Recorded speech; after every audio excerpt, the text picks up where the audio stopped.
Hi friends, ബൈനാൻസിൽ പുതിയൊരു air drops വന്നിട്ടുണ്ട്. നമുക്ക് അത് എങ്ങനെ എടുക്കാം എന്ന് നോക്കാം.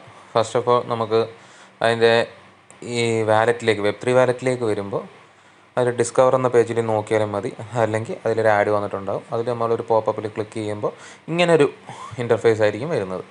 അതിൽ നമ്മൾ താഴോട്ട് നോക്കുമ്പോൾ അത് ജോയിൻ ക്യാമ്പയിൻ ചെയ്യുമ്പോൾ ഡെപ്പോസിറ്റ് മിൻറ്റ് ഇൻഷ്യൻ്റ് അസറ്റ് അത് വായിച്ച് നോക്കുക. ഇതിൽ നമുക്ക് കറക്റ്റ് ഇത് രണ്ട് ഇതാണ് ഉള്ളത്. ഒരെണ്ണത്തിൽ $2,00,000 മറ്റേതിൽ 3 ലക്ഷം USDC ആണ്. അപ്പോൾ അതിൽ നമുക്ക് ജോയിൻ ചെയ്യണം.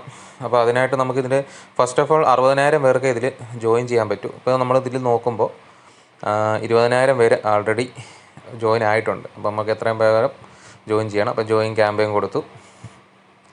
അതിനുശേഷം നമുക്കിത് എങ്ങനെയാണ് ഇതിൻ്റെ ഇത് നമ്മൾ ഫസ്റ്റ് ഓഫ് ഓൾ ഓപ്പൺ ആക്കുകയാണ്, നോക്കിയിട്ടില്ല. അപ്പോൾ ഫസ്റ്റ് ടൈമാണ് ഇത് നോക്കുന്നത്, ഈ വീഡിയോ ചെയ്യുന്നത്, അതുകൊണ്ടാണ്. അപ്പോൾ ഇച്ചിരി ലെങ്ത് ഉണ്ടാകും. അപ്പോൾ ഏവരൊന്ന് നോക്കുക.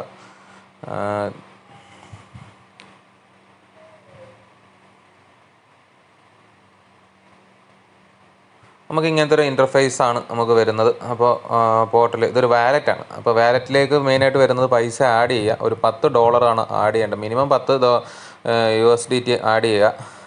$10 വരുന്നത് നമുക്കിനത് ആഡ് ചെയ്യണം. അതിനനുസരിച്ച് നമ്മൾ ട്രേഡും ചെയ്യണം. ഒരു വട്ടം ചെയ്താൽ മതി. ഇത് വാലറ്റ് ആയതുകൊണ്ട് മാത്രം. ഇതിന് മുന്നേ നമുക്ക് ബൈനാൻസിൽ ഇതുപോലെയുള്ള എയർ ഡ്രോപ്പുകൾ വന്നിട്ടുണ്ട്. ആദ്യം നമുക്ക് ഡെപ്പോസിറ്റ് ചെയ്യുന്നതിന് വേണ്ടി എങ്ങനെയാണെന്ന് നോക്കാം. ഇതിലിപ്പോൾ എയർബിറ്റം ഉണ്ട്, അത് നമുക്ക് നോക്കാം. ഓർബിറ്റം ആണ് നമുക്ക് വേണ്ടത്. അപ്പോൾ അതിന് മുന്നേ നമുക്ക് എതീറിയത്തിനകത്ത് വേണം. എതീറിയം വെച്ചേ നമുക്ക് ട്രാൻസാക്ഷൻ നടത്താൻ പറ്റും. ഡെപ്പോസിറ്റ് അഡ്രസ്സ് നമുക്ക് എടുക്കണം. അതിനുവേണ്ടി നമുക്ക് ഫസ്റ്റിനകത്ത് ഡെപ്പോസിറ്റ് അഡ്രസ്സ്, ഗെറ്റ് അഡ്രസ്സ് കൊടുക്കുക. നമുക്ക് ബാക്ക് പോയിട്ട് നമുക്കൊരു കാര്യം ചെയ്യാം. ബാക്ക് പോയിട്ട് ആദ്യം എതീറിയം നമ്മുടെ വാലറ്റിൽ ആഡ് ചെയ്യാം. അതിനായിട്ട് നമുക്ക് ബാക്കിലോട്ട് പോകാം. ഇതിൻ്റെ ഓപ്ഷനൊക്കെ നോക്കുക. ഇതിൻ്റെ ഫീസും കാര്യങ്ങളൊക്കെയാണ് ഞാൻ ചെക്ക് ചെയ്യുന്നത് ഇപ്പോൾ. അപ്പോൾ വലിയ എമൗണ്ട് ആയിട്ടൊന്നുമില്ല. വലിയ ടോട്ടൽ ഫീസൊക്കെ വളരെ തുച്ഛമായിട്ടുള്ള ഇത് മാത്രമേ ഉള്ളൂ. നമുക്ക് ബാക്ക് പോയിട്ട് നമുക്ക് എമൗണ്ട് ആഡ് ചെയ്യാം. വേറെ ഇതുണ്ട്, BNB ചെയിനിലും നമുക്ക് മറ്റിതിലുമൊക്കെ നമുക്ക് ആഡ് ചെയ്യാൻ കഴിയുന്നതാണ്. അപ്പോൾ നമുക്ക് നേരെ നമുക്ക് ഇതിലേക്ക് വന്നിട്ട് ഞാനിപ്പോൾ താണ്ട് ഇതിൽ എനിക്ക് എതീറിയം ഇല്ല, ഞാൻ എതീറിയം ആഡ് ചെയ്യുന്നുണ്ട്. ഓക്കെ, ഇപ്പോൾ എതീറിയം ഞാൻ വെബ്3 വാലറ്റിലോട്ട് ആഡ് ചെയ്തിട്ടുണ്ട്. അത് ആഡ് ചെയ്യാൻ ആരെയും അറിയിക്കേണ്ട ആവശ്യമില്ലല്ലോ. ഓക്കെ, അപ്പോൾ എതീറിയം ഞാൻ അത് ആഡ് ചെയ്തു. വീഡിയോ ഞാൻ കട്ട് ചെയ്തിട്ടാണ് അത് ആഡ് ചെയ്തിട്ടുള്ളത്. ഇപ്പോൾ എതീറിയം ആഡ് ചെയ്ത് കഴിഞ്ഞു. നമ്മൾ ഡിസ്കവറി പോയി കഴിഞ്ഞാൽ എത്ര പേര് ഇതുവരെ ജോയിൻ ചെയ്തെന്ന് നമുക്ക് നോക്കാൻ പറ്റും. ഈ വെബ്3 വാലറ്റിൽ ഡിസ്കവറി പോയി കഴിഞ്ഞാൽ എത്ര പേര് ഈ വാലറ്റ് ഇതിപ്പോൾ ഈ കറണ്ട്ലി ഇതിനകത്ത് വർക്ക് ചെയ്യുന്നതെന്ന് നമുക്ക് അറിയാൻ പറ്റും. നമുക്ക് ആദ്യം ഒരു കാര്യം ചെയ്യാം. ബൈനാൻസ് സ്പോട്ടിൽ നിന്ന് എതീറിയം സെലക്ട് ചെയ്യുക. ഇത് നമ്മുടെ വാലറ്റിലോട്ടാക്കണം. അതിന് ഞാൻ നമ്മുടെ ഓർബിറ്റം 1 എന്ന് പറയുന്ന ഇതിലേക്ക് നമ്മൾ ആഡ് ചെയ്യുകയാണ് കേട്ടോ. എതീറിയം സെലക്ട് ചെയ്തു, ഓർബിറ്റം നെറ്റ്വർക്ക് ഓർബിറ്റം ആക്കി. അതിനുശേഷം എമൗണ്ട് ഞാൻ ഒരു $17 അതിനകത്തുള്ളത്, മെയിൻ വാലറ്റിലുള്ളത്. ഞാനത് വെബ്3 ആഡ് ചെയ്യണം. അതിനായിട്ട് ഞാനിപ്പോൾ ചെയ്യുകയാണ് കേട്ടോ. ഒരു $17 ഞാൻ വെബ്3 വാലറ്റിലോട്ട് ആഡ് ചെയ്യുകയാണ്. ഓക്കെ, കൺഫേം കൊടുക്കുന്നു. കുറച്ച് നേരം വെയിറ്റ് ചെയ്ത് കഴിഞ്ഞാൽ നമ്മുടെ വെബ്3 വാലറ്റിലോട്ട് വരും. നേരത്തെ കണ്ടത് നോർമൽ വാലറ്റിലുള്ള നമ്മുടെ ബൈനാൻസിലാണ് കാണിച്ചത്. അത് ഞാൻ വെബ്3 വാലറ്റിലോട്ട് ആഡ് ചെയ്യുന്നതാണ് ഇപ്പോൾ നിങ്ങളെ കാണിക്കുന്നത്. ഓക്കെ, അപ്പോൾ വെബ്3 വാലറ്റിലോട്ട് ഞാൻ ഒരു എതീറിയം ആഡ് ചെയ്തു.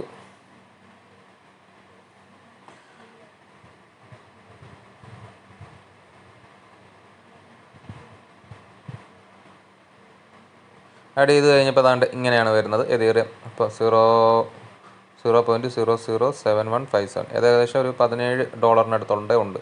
നോക്കിയാൽ നമുക്ക് അറിയാൻ പറ്റും. ഓക്കെ, അത് നമ്മളിപ്പോൾ ഓർബിറ്റം നെറ്റ്വർക്കിലാണ് എടുത്തേക്കുന്നത്. ഓക്കെ, അത് കഴിഞ്ഞിട്ട് നമുക്ക് നേരെ ഡിസ്കവറി പോകാം. ഡിസ്കവറിൽ ഇപ്പം നോക്കിയപ്പോൾ 20,000 സംതിങ് ആൾക്കാർ ഇത് കറണ്ട്ലി ഇതിൽ വർക്ക് ചെയ്തിട്ടുണ്ട്. ഇപ്പോൾ ഈ എയർ ഡ്രോപ്പിൽ ഓപ്പൺ ആക്കിയിട്ടുണ്ട്, പങ്കെടുത്തിട്ടുണ്ട്.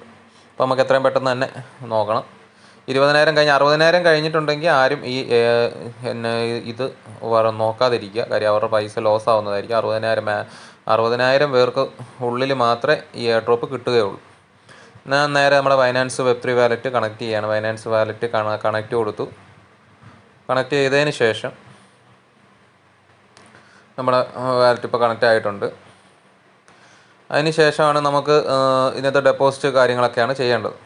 ഓക്കെ, അപ്പോൾ നമുക്ക് അതിനു വേണ്ടി നമുക്ക് നോക്കാം. BNB ചെയിൻ എല്ലാം ഉണ്ട്. നമുക്കിപ്പോൾ കണക്റ്റ് ആയിട്ടില്ലായിരുന്നു. ഞാൻ ഒന്നുകൂടെ ഒന്ന് കണക്ട് ചെയ്ത് നോക്കട്ടെ. കണക്റ്റ് ആയിട്ടുണ്ട്. അതിനുശേഷം നമ്മൾ ഡെപ്പോസിറ്റ് നേരത്തെ നമ്മൾ നോക്കിയതുപോലെ തന്നെ അസറ്റിൽ ഡെപ്പോസിറ്റാണ് ഉള്ളത്. വാലറ്റിലാണ്. താഴെ നോക്കുക, വാലറ്റ്, ഡാപ്സ്, മോർ, അതൊക്കെ ഓപ്ഷനുണ്ട്. ഒരുപാടിനകത്ത് പുതിയ വാലറ്റാണ്. അപ്പോൾ അതിനുവേണ്ടി ഓപ്പൺ ചെയ്യുമ്പോൾ അവർ കൊടുക്കുന്ന ഒരു എയർ ഡ്രോപ്പാണ്. നമ്മൾ എയർബിറ്റൻ തന്നെ നമുക്ക് സെലക്ട് ചെയ്യാം. സെലക്ട് നെറ്റ്വർക്ക് എടുക്കുക. എയർബിറ്റോ ആണ് എൻ്റെ Web3 വാലറ്റിൽ ഞാൻ പൈസ ആഡ് ചെയ്തിട്ടുള്ളത്.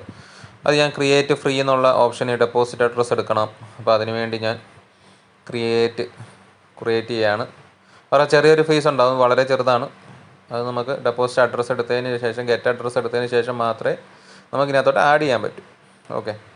അപ്പോൾ അത് വരുന്നതെല്ലാം, പോപ്പപ്പ് വരുന്നതെല്ലാം കൺഫേം കൊടുത്തു വിടുക.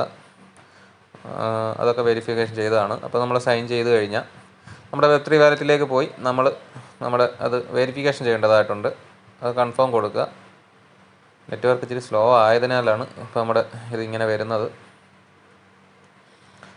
ഓക്കെ, ഞാനിപ്പോൾ എൻ്റെ Web3 വാലറ്റുമായിട്ട് കണക്ട് ചെയ്യുകയാണ്. അതായത് പേയ്മെൻറ്റ് എതീറിയം വാലറ്റ് ആ $17 ഇതിലേക്ക് മാറ്റണം. അപ്പോൾ അതിന് മുന്നെയാണ്, അതിനുള്ള പ്രോസസ്സുകളാണ് നമ്മൾ ഈ ചെയ്യുന്നത്. ഈ എതീറിയം വാലറ്റ്, ഈ ഒരു വാലറ്റിലേക്ക് നമ്മൾ ഫണ്ട് ആഡ് ചെയ്യുക എന്നതാണ് നമ്മുടെ മെയിനായിട്ടുള്ള കാര്യങ്ങൾ.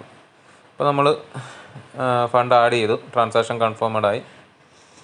ഇനി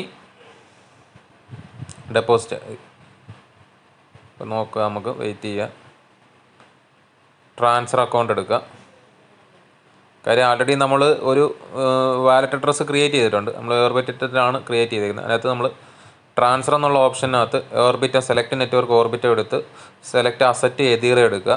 എതീറത്തിനകത്ത് മാക്സിമം എമൗണ്ട് എത്രയാണോ നമ്മുടെ വാലറ്റിൽ, വനാസ് വാലറ്റിൽ നിന്ന് നമ്മുടെ ഡാപ്പോസ് വാലറ്റിലേക്ക് മാക്സിമം തന്നെ സെലക്ട് ചെയ്യാം. മാക്സിമം നമ്മൾ ഇതിനകത്തോട്ട് ഫണ്ട് ആഡ് ചെയ്യുകയാണ്. അതാണ് നമ്മുടെ ഫസ്റ്റ് ടാസ്ക്. അപ്പോൾ ആ ഫണ്ട് ഈ രീതിയിൽ ആഡ് ചെയ്യാം. ഈ രീതിയിൽ നമ്മളിപ്പോൾ ആഡ് ചെയ്യുമ്പോൾ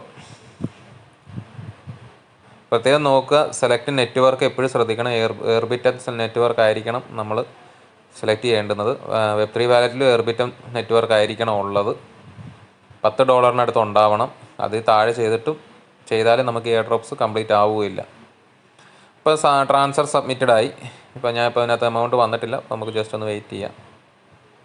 ബാലൻസിൻ്റെ ഓപ്ഷൻ ഒന്ന് അപ്ഡേറ്റ്, അവിടെ ഒരു കറങ്ങുന്നൊരു ഓപ്ഷനുണ്ട്. അത് നമ്മൾ കൊടുക്കുന്ന സമയത്ത് ഇവിടെ എമൗണ്ട് വന്നിട്ടുണ്ട്. ഇപ്പോൾ എൻ്റെ എമൗണ്ട് ഈ വാലറ്റിലേക്ക്, അതായത് നമ്മുടെ Web3 വാലറ്റിൽ നിന്ന് എമൗണ്ട് കട്ടായി നമ്മുടെ ഡാപ്പോസ് എന്ന് പറയുന്ന ഈ പുതിയ വാലറ്റിലേക്ക് എമൗണ്ട് ആഡ് ആയിട്ടുണ്ട്.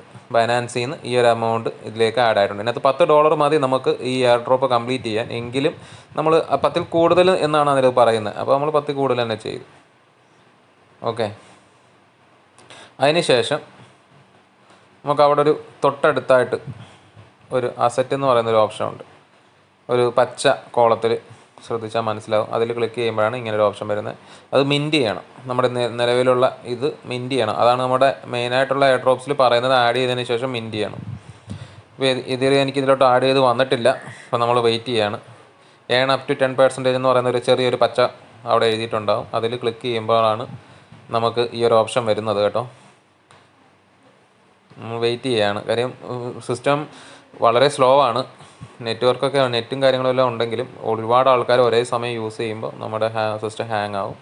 അതുകൊണ്ട് ഈ ഒരു വാലറ്റ് നിലവിൽ കറൻ്റ് ഭയങ്കര സ്ലോ ആയിരിക്കും. അതുകൊണ്ട് അത് എല്ലാവരുടെയും ഫോണിലുള്ളതാണ് എന്ന് നോക്കുക. അപ്പോൾ എൻ്റെ നിലവിൽ എൻ്റെ പഴയ ഒരു USD കിടപ്പുണ്ട്. അത് ഞാൻ ഒഴിവാക്കി എതീറ മാത്രം സെലക്ട് ചെയ്യുക. കാര്യം ഇത് ഓട്ടോമാറ്റിക്കലി കൊടുത്തു കഴിഞ്ഞാൽ രണ്ടും കൂടെ സെലക്ട് ആയി പോകും.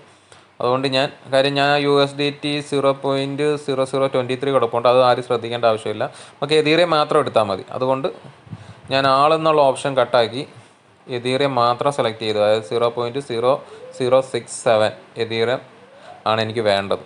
അതാണ് കറക്റ്റ് എനിക്ക് ഡെപ്പോസിറ്റ് ചെയ്യേണ്ടതായിട്ടുള്ളത്, മിൻറ്റ് ചെയ്യേണ്ടതായിട്ടുള്ളത്. അപ്പോൾ മറ്റ് പേയ്മെൻ്റ് അതിനകത്ത് കിടപ്പുണ്ടെങ്കിൽ ആൾ കൊടുത്താൽ അതെല്ലാം ഇതിലേക്ക് മിൻറ്റായി പോകും. അതുകൊണ്ട് അത് ആരും കൊടുക്കേണ്ട ആവശ്യമില്ല. നമുക്ക് ഒറ്റ കോയിൻ ആഡ് ചെയ്യുക. നമ്മൾ എതീറ മാത്രം മിൻറ്റ് ചെയ്യുക. ഓക്കെ, അത് എല്ലാവരും ശ്രദ്ധിക്കണം. കാര്യം ഇതിന് മുന്നേ എയർ ഡ്രോപ്പുകളൊക്കെ ചെയ്തിട്ടുള്ളവരാണെങ്കിൽ ഒരു പക്ഷേ ആ എമൗണ്ട് എല്ലാം ആഡായി പോകും. അതൊക്കെ വേസ്റ്റായും പോകും. നമുക്ക് എതീറ ഒരു $10 ഉണ്ടെങ്കിൽ മാത്രമേ നമുക്ക് ഈ മിൻറ്റ് ചെയ്യാൻ സാധിക്കും. മിൻറ്റ് ചെയ്താൽ മാത്രമേ നമുക്ക് $10 മിൻറ്റ് ചെയ്താൽ മാത്രമേ നമുക്ക് ഈ എയർ ഡ്രോപ്സ് നമുക്ക് കിട്ടുകയുള്ളൂ. ഓക്കെ, അപ്പോൾ അതേവരൊന്ന് ശ്രദ്ധിക്കുക. സിസ്റ്റം സ്ലോ ആണ്, വാലറ്റ് സ്ലോ ആണ്. അതുകൊണ്ടാണ് ഇങ്ങനെ കറങ്ങിക്കൊണ്ടിരിക്കുന്നത്. അപ്പോൾ അത് ആരും ശ്രദ്ധിക്കേണ്ടതില്ല. നിങ്ങൾ നിങ്ങളുടെ വാലറ്റ് യൂസ് ചെയ്യുമ്പോഴും ഞാനിപ്പോൾ ചെയ്യുന്നത് അതേ ദിവസം തന്നെ എയർ ഡ്രോപ്പ് ലോഞ്ചായ അതേ ദിവസം തന്നെയാണ് ഞാനിത് ചെയ്യുന്നത്. അതിൻ്റെ പിറ്റേ ദിവസമാണ് ഞാനിപ്പോൾ വീഡിയോ ചെയ്യുന്നത്. ഓക്കെ, വീഡിയോ യൂട്യൂബിലേക്ക് അപ്ലോഡ് ചെയ്യുന്നത്. നാളെ മാത്രമേ അപ്ലോഡ് ചെയ്യൂ. ഇപ്പോൾ ഞാനിത് ചെയ്യുമ്പോൾ വളരെ സ്ലോ ആണ്. അതിൽ ഞാനിപ്പോൾ എതീറിയം സെലക്ട് ചെയ്തു, സ്റ്റാർട്ട് ഏൺ കൊടുത്തു, കൺഫേം കൊടുത്തു. അക്കൗണ്ടിൽ ഇങ്ങനൊരു പോപ്പപ്പ് വരുമ്പോൾ നമ്മളത് കൺഫേം കൊടുത്തു. കൺഫേം കൊടുക്കുന്ന സമയത്ത് അതിൽ ഫീസും ടോട്ടൽ ഫീസും കാര്യങ്ങളൊക്കെ പറയുന്നുണ്ട്. അതെല്ലാം സൈൻ ചെയ്തു മിൻറ്റ് ചെയ്യുകയാണ് കേട്ടോ. മിൻറ്റ് ചെയ്യുമ്പോൾ ട്രാൻസാക്ഷൻ സബ്മിറ്റഡ് ആ ഒരു ഓപ്ഷൻ വന്നു, പെൻഡിങ് ഓപ്ഷൻ വന്നു. അത് കറങ്ങി സക്സസ് ആവുന്നതും വരെ വെയിറ്റ് ചെയ്യുക. ഓക്കെ, ഇപ്പോൾ ആ പെൻഡിങ് ഓപ്ഷൻ മാറിയിട്ടുണ്ട്. ഇപ്പോൾ നമ്മൾ നിലവിലത് മിൻറ്റ് ആയിട്ടുണ്ട്. ഇനി മിൻറ്റ് ആയിട്ടുണ്ടോ ഇല്ലയോ എന്ന് നമ്മൾ ബാക്കിലോട്ട് പോയിട്ട് വേണം നമ്മളതിൽ കൊടുക്കാൻ. വെരിഫൈ ടാസ്ക് കൊടുക്കണമല്ലോ. അപ്പോൾ നമ്മളിതൊന്ന് കുറച്ച് നേരം വെയിറ്റ് ചെയ്യുക. കാര്യം ഉടനെ ബാക്കിലോട്ട് പോയാൽ ഈ ട്രാൻസാക്ഷൻ കൺഫേംഡ് എന്ന് പറഞ്ഞിട്ടൊരു മെസ്സേജ് വരും. അത് വന്നു കഴിഞ്ഞാൽ നമുക്ക് ബാക്കിലോട്ട് അടിച്ചു പോകാം. നേരെ നമ്മൾ ഡാപ്സിൽ പോയി അതിൻ്റെ എയർ ഡ്രോപ്സിൻ്റെ പേജ് എടുക്കുക. എയർ ഡ്രോപ്സിൻ്റെ പേജിൽ ഇപ്പോൾ നമ്മൾ ടാസ്ക് വെരിഫിക്കേഷൻ ചെയ്യണം. എയർ ഡ്രോപ്സിൻ്റെ പേജിൽ പോയി നമ്മൾ ടാസ്ക് വെരിഫൈ ചെയ്യണം. വെരിഫൈ ചെയ്താൽ മാത്രമേ അത് കംപ്ലീറ്റ് ആണോ അല്ലയോ എന്ന് നമുക്ക് മനസ്സിലാവും.